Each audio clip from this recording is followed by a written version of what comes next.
So many people have asked about this in the past, and I just haven't showed it because it was inside my rack and I didn't want to touch it, but I'm redoing my rack, so I pulled it out to clean it up and get it ready for the next few decades. So it's my Rubidium standard. You can see it here. This is a Rubidium FE5680A.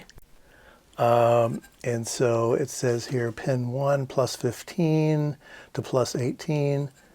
Pin 2 is chassis ground. RF is a sine wave. 1 megahertz. Caution, overheat.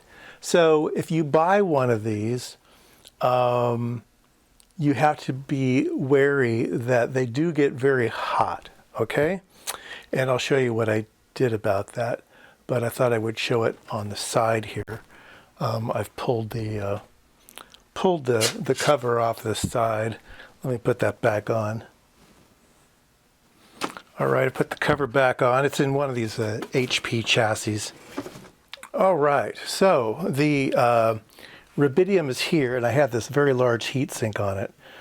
So yeah, they do get hot. They're generally, when they're in use, these are usually come out of cell sites. That's usually where the used market comes from. They're bolted to a heat sink or the chassis, whatever, they have a good heat sink on them. And so I've included a big solid heat sink here for mine, all right? And they do get power hungry, so you need quite a bit of current. I forget how much current they take, but yeah, here is a power supply. This is plus 15 at 10 amps. I don't remember how many amps this thing takes, but that's what I had on hand at the time. And so it powers this up. You can see that I've added a little 3-terminal regulator here to take some power off and turn it into 5 volts. I needed a little bit of 5 volts to run this circuit here. All right. So that happens to be a microcontroller, and its entire job is to look at one pin on the Rubidium standard to see if the frequency is stable or not. All right, so there's a pin that goes low or something like that when the oven is hot enough. There's an oven in the physics module of the Rubidium that says it's locked onto the locked onto the transitions inside the inside of the molecules. It shines light through. Anyway, Rubidium's a funny thing. So anyway, it monitors that. And so on the front panel, when you turn the power on, you would have nothing until the LED would come on saying you've got something going on.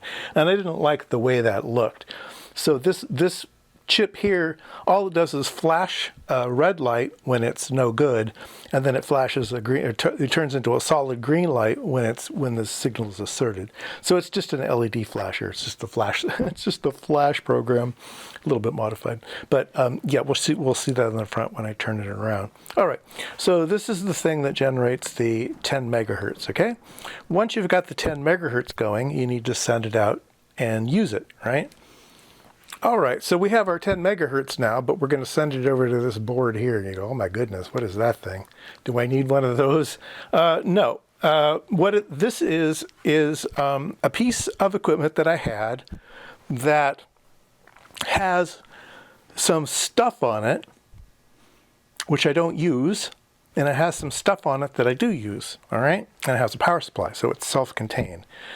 And I didn't need the top, because I wanted a wire inside of it, so I just left the top off. So I don't know what model number it is, but it's made by the Extron Electronics, and it is a video distribution amplifier. Now I don't know what all of this stuff is, okay? And that goes, I'll show you this way too. That goes to these connectors over here. But down here is some video amplifiers.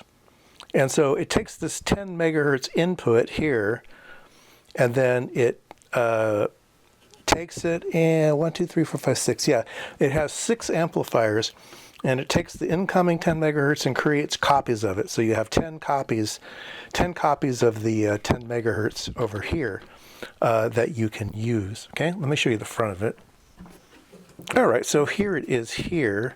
So these might be, yeah, these are audio amplifiers. So you bring in left and right input, and then you split those out for 6 ways. I'm sorry.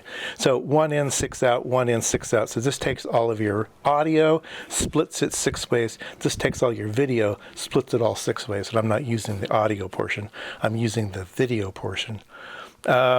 And it is a 75 ohm amplifier, but you can run 75 ohms into 50 ohms. It's just fine. It's just outputting a sine wave. It'll be fine. Maybe it's attenuated a little bit bigger, a little bit smaller, but it's still a sine wave, and it's still going to work just fine for a frequency standard.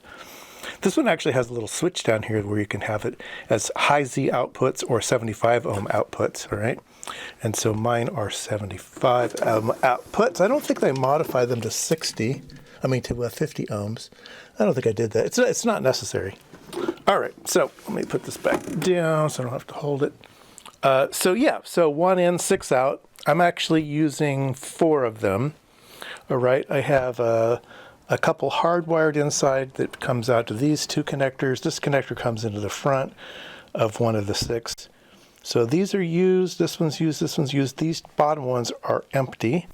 This one goes to the front panel, so I have one 10 megahertz on the front panel over there, and then I have 3 on the back. So 3 out, 1 in the front, so I'm using 4. And in the end, this thing is self-contained, so it's got the power supply for it and everything over there. So power comes in, I take a little bit of power off to go over to this power supply, and it's ready to go. So let me show you the front panel. All right, so it's got an on-off switch. And then, like I said, that little AT-Tiny 85 microcontroller, when you turn it on, it'll flash the red light. Flash, flash, flash, flash, flash, telling you to wait. And then when it finally sees the signal from the Rubidium, it turns off the red LED and turns on the green LED solid, so you're in a lock condition. So yeah, it's just cosmetics. That's why I have that microprocessor in there, just to make it look fancy. And then I have 1 of the megahertz on the front. Anyway, it's in a big box. Not much of the box is used, but it's what I had, and it fits a 19-inch rack just fine. So it's getting cleaned up, buttoned up. It's going to be put back in.